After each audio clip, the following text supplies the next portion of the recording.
Here we are at Dex and Dice, Wednesday night locals. Yes, sir. Introduce us. What's What'd you up? play? My name is Zach Hauser. I just played Fire King Rescue Ace tonight.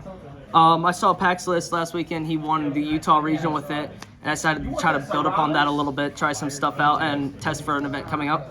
And it worked. It was really fun. I played some really cool stuff. Without further ado, 50 card main. Starting with the Fire King stuff, 3 Kieran. This just says screw Imperm. It's a bad card. Dodging. The reason I decided this was a good idea, being able to let Turbulence resolve at any cost is really nice. I was testing with Book of Moon when I was playing more pure.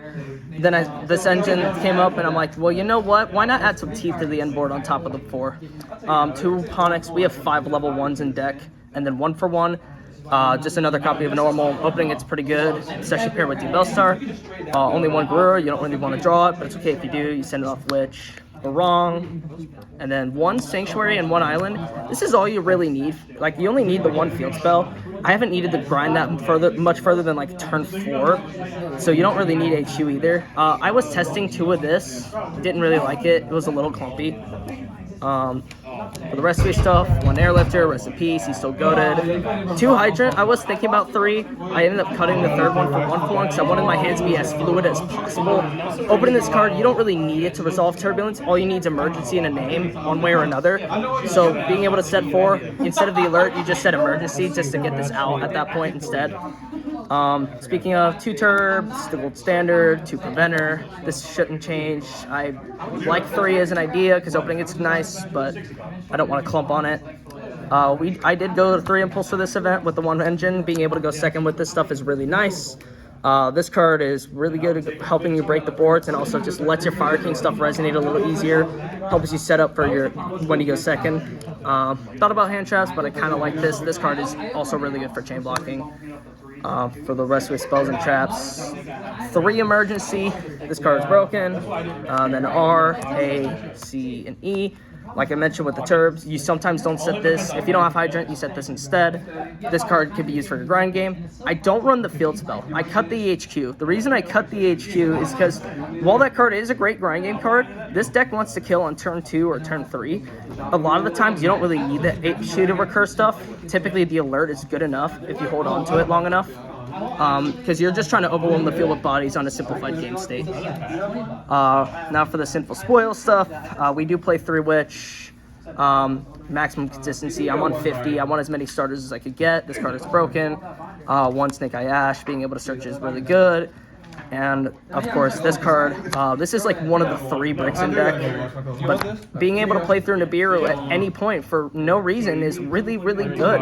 I also added this back off Sunlight Wolf and then Tribute Summon the next turn and just swarmed the field with bodies and OTK'd against Kashtira. And then of course 3 Wanted, I bought it when they were like 60, oh god, and then the 1 Snake Eye. I know. For the more non-engine stuff, utility cards, consistency. These cards are all really, really good. Just trying to want to be careful with how the time to play around Droll. This card is broken. I love it. Even if you open a bunch of spells, more than half of your spells turn into other spells. Or turns into other bodies that you can summon. And then for the defense cards, 3 Ash, 3 Imperm. This is it for hand traps. And then 3 Fenrir.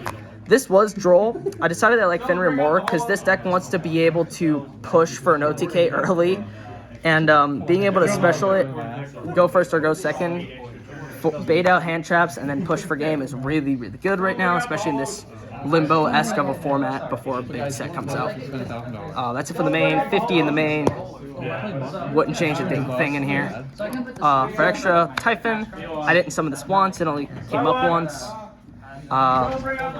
It's cool. I could see where it comes up, especially against big body decks or even the mirror. But it wasn't helpful in this case.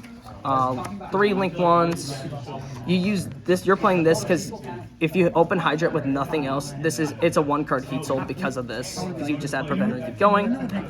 Tell them to bring out the whole ocean. We got Dark. We got Dark and Hita. These cards are standard. IP's good, really, really good. It's on your end board with Apo. One Wolf, I summon this a lot. Double SP, I went through both a couple times in a game tonight. Very rarely though, usually one sent off Prosperity. From like 3s and upward. Heat Soul, made this a few times, drawing is cool. Did not make this once, actually I made this a couple times, did not make this once at all. Access code for game, Appaloosa. You can make Appo for 4 and set 4 in the same turn, that's wild to me. That card's insane. And then for the side, 3 Droll, 3 Bell, and 3 Nib. These were always in here. They're really good for matchups. Nib was a last-minute inclusion today. I was thinking about Soul Release, but nobody here plays Fire King yet, or anything else that's really that afraid of Soul Release. So I was like, I'd rather buy a card. Soul Release is not that expensive. It's like $1 a copy. It's a common. The Fire King stuff is really expensive though. This card was good against a lot of Rogue stuff, and there's a lot of people here playing Rogue. Shoutouts to Solomon Great. That deck sucks. All right, go. Yeah. For the rest, the 1 Curry Carl. This is your Pearly out. Anything that also makes a big board, you could add it. You search it off the Snake Guy, and then you just tribute this stuff. You don't need much more than this. I know. And then lastly, 5 back row hate. This is also just good against a lot of stuff that doesn't make omnis in general. Like, it's good at clearing boards against stuff like Cashier or whatnot, because you can just get rid of stuff for no reason. This card is the MVP of the side. Yeah, and in real life takes on Labyrinth. And yeah, that's about it. Thank you all for watching. This event was really fun. I can't wait to keep building upon this deck more. Yeah, I'll see you all next time. What are you playing next week? I don't know. I want to win with 10 different decks this year, you know? Yeah. That's my goal. All right, good luck with that. Good luck, man.